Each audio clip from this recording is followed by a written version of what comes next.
I always believed that love, when real, could survive anything. I believed in second chances, in growing old together, in the kind of bond that made the world feel less cold.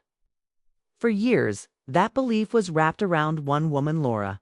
She wasn't just my wife, she was my best friend, my partner, the reason I smiled at the end of every hard day.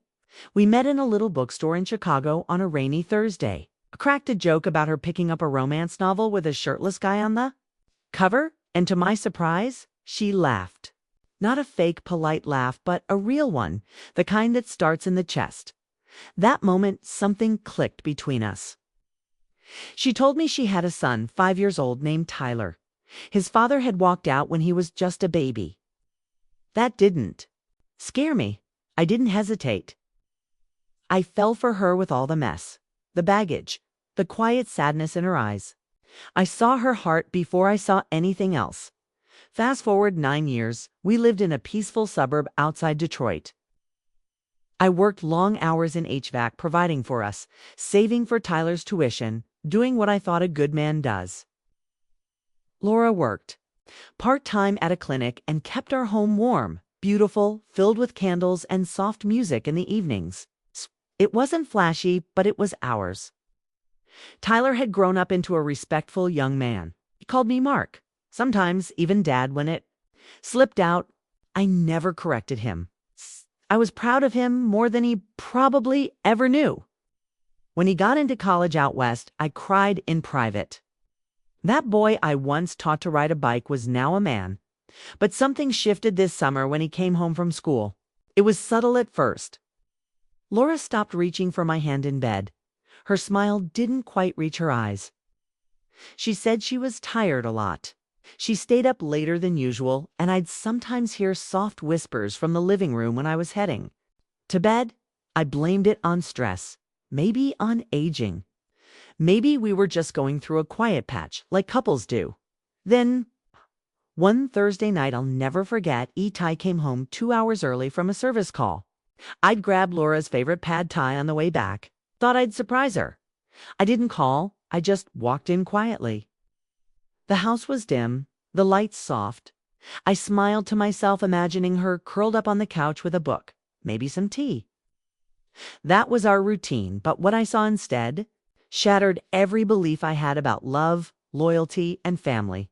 Laura was in the kitchen. She didn't hear me come in. Her arms were around someone.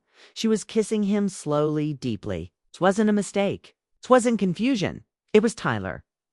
Froze, my hands dropped the bag of food.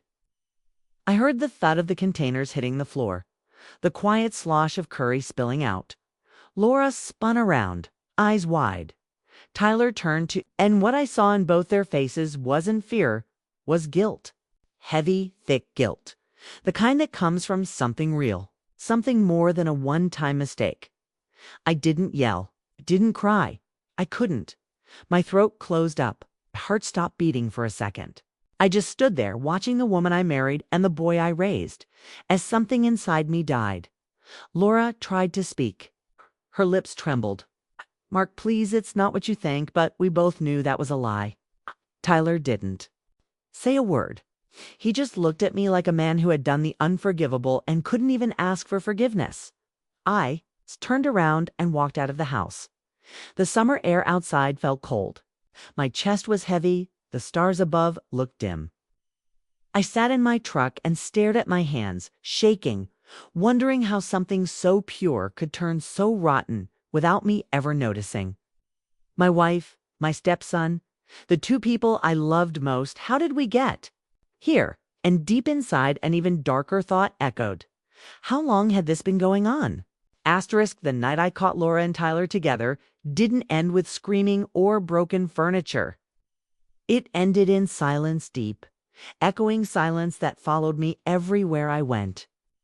I didn't go back into that house. Couldn't. I drove until the roads were empty, until I reached the lake where Laura and I used to go before we got married. It was where I first told her I loved her. Where we once watched fireworks and she whispered that she hoped we'd grow old together. That same spot now felt haunted by everything we had lost. I sat there in my truck staring at the still water, wondering if any of what we had was ever real, or if I had just been loving her alone all this time. The next day, I went home. Not because I was ready, but because I had to. My clothes, my life, my name were still there. Laura was in the kitchen, standing by the same spot where I saw her kiss Tyler. Her eyes were swollen like she hadn't slept. She looked up at me like she'd been waiting, dreading, praying. "Mark," she said softly, "please, can we talk?" Her voice cracked at the end. I didn't yell. I didn't throw anything. I just nodded. I didn't have the strength for drama. I sat at the dining table, the same place we'd celebrated birthdays, anniversaries, quiet Tuesday dinners. Now it felt like sitting across from a stranger wearing my wife's face. She started talking slowly. "I never meant for this to happen," she said, her eyes full of tears. "It wasn't planned. I swear to you, it wasn't." Her hands shook.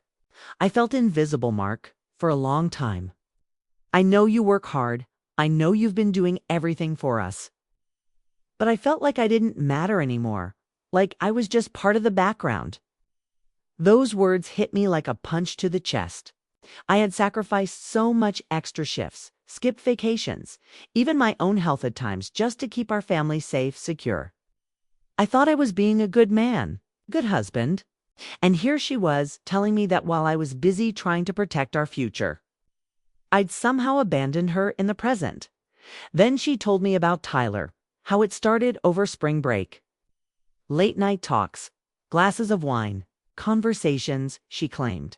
She couldn't have with me anymore. He saw me, she said. He listened. And I was lonely. I made a horrible mistake. It wasn't just a mistake. It was betrayal layered in confusion, pain, and something worse, emotional intimacy. This wasn't a one-night accident. It was something that grew in secret, fed by things unsaid and moments ignored. And the most twisted part? She didn't speak about it like a fling. She spoke about it like it meant something. Tyler didn't say much. He barely looked me in the eye. When I asked him if it was just physical, he paused too long. And then he said, "I didn't mean to hurt you, Mark, but we both needed something that broke me. The boy I raised, who I taught to drive, who I carried on my shoulders when he was 5 now, sitting in front of me, speaking like some confused lover, not a son." I stood up and walked out again, this time with just a small duffel bag. I moved into the guest room, and for the next few days, we barely spoke. It was like living with ghosts. The house was cold, empty, every corner whispered with memories I no longer trusted. At night, I would lie awake, staring at the ceiling, wondering where I went wrong. Had I stopped being affectionate? Had I gotten too tired, too old, too safe? I remembered how Laura used to leave love notes in my lunchbox, how she'd text me silly jokes in the middle of the day. When had that stopped? Was it when the bills got heavy? When life got real? What hurt most was not just the betrayal, but the thought that maybe she had stopped needing me long before I noticed. I began to question everything. Did Tyler resent me all along? Was this some twisted rebellion? Or worse, did he truly believe he could take my place? I didn't know. All I knew was the woman I once trusted with my soul had found comfort in the arms of the boy I considered my own son, and that kind of betrayal cuts deeper than anything else. The weeks that followed were like living in a slow-motion nightmare. Every morning, I'd wake up in the guest room, hoping that maybe it had all been some twisted dream, but it wasn't. The woman I used to kiss goodnight now passed me in the hallway like a stranger. We didn't fight. We didn't scream. And somehow, that silence was worse than any shouting. The energy in the house was heavy, like breathing through smoke. I couldn't look at Laura the same way anymore. The love I felt was still buried somewhere inside me, but it was tangled up with pain, anger, and this deep sense of humiliation that clung to my skin like sweat. I wasn't just grieving the betrayal. I was grieving the man I used to be before. It happened. We agreed to try therapy. I wasn't sure why. Maybe to say we tried. Maybe because somewhere in me I still wanted to believe we could come back from it. Our counselor, a soft-spoken woman named Diane, asked hard questions from the very first session. "Do you still love her, Mark?" she asked. I didn't know how to answer. I opened my mouth, but no words came out. Did I love her? Or did I just love the idea of her, the version of Laura I married, not the one who broke me? Laura cried a lot during those sessions. She kept saying she hated herself for what happened.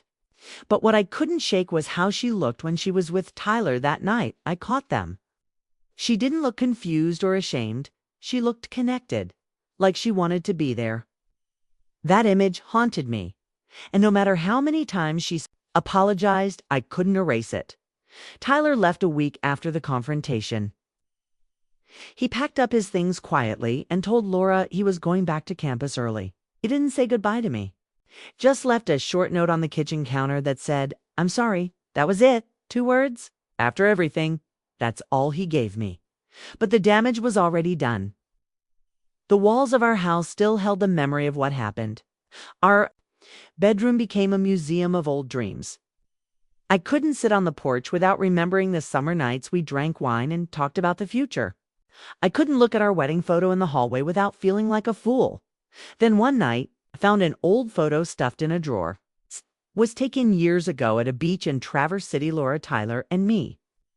We looked like a real family. She had her arms around both of us, and Tyler was mid-laugh. That picture nearly broke me. I remembered how proud I was of that moment. I truly believed we had something strong, something real. Now it felt like I'd been living in a story someone else wrote. Later that night, as I was getting ready to sleep, Laura knocked softly on the door. Her eyes were red again. "Can we talk?" she asked. I hesitated, but nodded. She sat at the edge of the bed, shaking. "I didn't want to make this harder," she whispered. "But I need to tell you something before you hear it another way." All right. Stomach sank. "What?" She took a deep breath. "I'm pregnant." Air left my lungs. Stared at her, frozen, waiting for her to say she was joking, but she wasn't. Her voice was quiet, steady. "I don't know if it's yours, Mark." That sentence hit me like a wrecking ball. My heart dropped, my hands trembled. I didn't say a word. I couldn't. I just stood up and left the room. Something inside me had snapped, not in anger, but in heartbreak. I packed a bag, walked past her without saying a thing, and drove to my brother's place across town. He offered me a spare room and a drink, so I took both. For days, I didn't answer Laura's calls. I didn't return her texts. I felt like a ghost in my own life. The betrayal had already crushed me. But this took the last bit of air I had. Left, I wasn't just broken. I was hollow. Then, out of nowhere, Tyler called. His voice was low. "I'm sorry, Mark," he said. "I never should have let it happen." "But she doesn't want me. She told me she still loves you." That was the moment I realized this wasn't just betrayal. This was a house built on lies. ... And now everything was crashing down. It took weeks before I could even look Laura in the eye again. After she told me she was pregnant and didn't know if the baby was mine, it felt like my entire world had been swallowed by silence. I stayed at my brother's place for a while, sleeping on a lumpy couch and nursing quiet beers at night. I went through every emotion: rage, heartbreak, numbness. I wanted to forget her. I wanted to forget Tyler. I wanted to forget the life I thought I had. But even when I shut my eyes, her face was there. Her voice, her laughter, the memories of all the good years. The woman I loved was still inside the mess, but I didn't know if I could reach her again, or if I even should. Then, one Saturday morning, I got a letter. Not a text, not a voicemail or real letter. In her handwriting, Laura had never been much of a writer, so it caught me off guard. I hesitated before opening it, afraid of what more truth might do to me. But I read it anyway. It was simple, honest. Raw. She said she was going to therapy on her own, but she understood if I never wanted to see her again. That she never stopped loving Manad for a second, but somewhere along the way, she had stopped loving herself.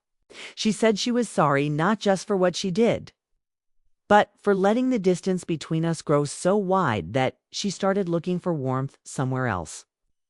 She ended the letter with one line: "If the baby is yours, I hope you'll come home. If it's not, I'll still love you, even from far away." I sat with those words for a long time. I read them over and over. There was pain in every sentence, but also a quiet kind of love. A broken, human kind of love. And that's when I realized something important. Love doesn't die from a single mistake.